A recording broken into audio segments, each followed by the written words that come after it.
Talking about a story of inspiration on this Sunday, Maurice Feggins, at the age of 82 years old, recently graduated with a degree in general studies from Wayne State University. And we have him here in studio to talk to us. Thank you so much for being here, Mr. Feggins. Thank you. I want to say congratulations. Thank you. You know, it's when your story was shared with me, I said we got to talk to him. You have a degree in general studies. Yes. Recently graduated at 82 years old. 82. 80, yeah, 82. yeah. And you just turned 82, right? Pardon me? I say you just turned 82. Yes.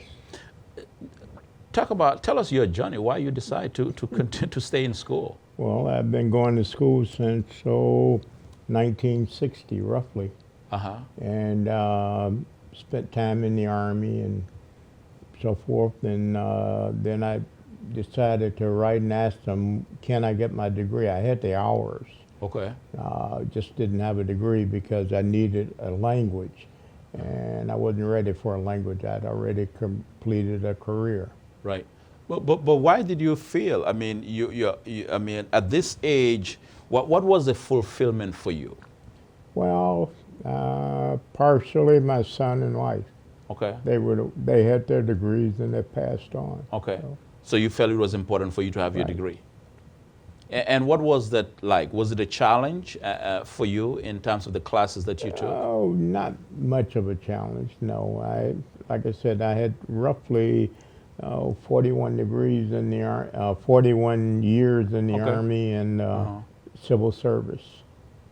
Mm-hmm. So that prepared you for this. Right.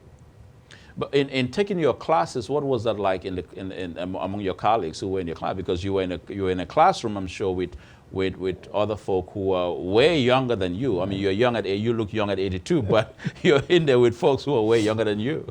Well, I took a combination. I got credit for my military service. I got some evening classes and then attending school. I attended Wayne State and University of South Carolina when I was in the Army. Okay. And received a 2-year equivalency exam. Okay. And all the while I wanted to get the degree and they weren't ready, but I happened to call and I hit the right person and went on from there, and they called me and said, come on down. So this has been a long journey for you. How do you feel now where you're at right now? Well, I mean, has this been your dream? Well, or has it been one of your goals? I tell my friends tomorrow I'm going to go out and get me a job. So it's been a journey, but I've enjoyed it though. You've enjoyed it? Yeah. You feel a sense of fulfillment? Yes, I think so. So what was it like when you were handed the degree itself for you? Well, first of all, I didn't have part of the dress right, but nobody was there. But anyway, it was fulfilling to get it. And were there any things that crossed your mind when you were getting that degree? Like, this is what I was looking for? Well, like I said, it was for my wife and son. Yeah, yeah, yeah. I want you to take us back to the Army. Why did you join the Army? I was drafted. You were drafted, okay. Right. Yeah, in the Vietnam era and all of that. Vietnam, I went to Vietnam. What was that experience like? Well, I was an advisor to the Vietnamese. When I was drafted, my scores were such that they asked me, did I want to become an officer? And I said yes. So your scores were very high? Pardon? Your scores were high? Okay. Scores are high. So I went to Fort Benning, Georgia for my officer training, and then from there to Panama. And after Panama, I went to Vietnam as an advisor to the Vietnamese. I wasn't with an American unit. So. What was that experience? Well, it was challenging. I didn't have to learn Vietnamese because most of them spoke English. The person I was advising spoke English, so I had no problem. And I spent my year there and came back to Fort Jackson, South Carolina, and from there I was discharged and joined the Army Reserve here in Southfield.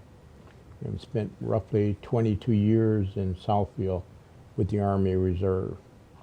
And after that, got full retirement from the Army. I also had civil service, so I had a dual status. When you look at your life, looking all that you've done in the military, now you have your degree at 82.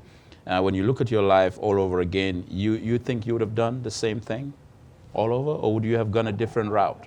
I think I would have pursued my degree from the get-go. Okay. I just did it that way. Yeah, it's a lot of people who are watching you and probably are shocked and surprised because obviously at 82 years old young, they don't expect someone to pursue their degree at that age though. But what advice do you have for young people? Well, like I said, get it while you can, get it early, and you don't have to worry about it. But it's worth it overall. Yeah, and that has reflected in what you've been able to do recently. Right. Have you gotten, what's the reaction around people outside of your immediate family about you getting a degree? Well, they're surprised. Yeah, I was surprised too. They didn't know. Uh-huh. They assumed that I had because my son, daughter, and wife all had degrees. So I was the last of them. Okay. Well, you finally made it. Finally made it. Oh. So I know you're looking for a job now, right? Right. Well, I tell some people I'll go out and get a master's tomorrow and the next day get my PhD and then get a job. That is true. Are you planning on that? No. That's going to take a lot of undertaking, though. No. Nope. I'll just be here. All right. Well, thank you so much for coming in. Okay, I appreciate it. Yes, and congratulations again. Quite an inspirational story here. We'll be right back with more on Sunday Nation.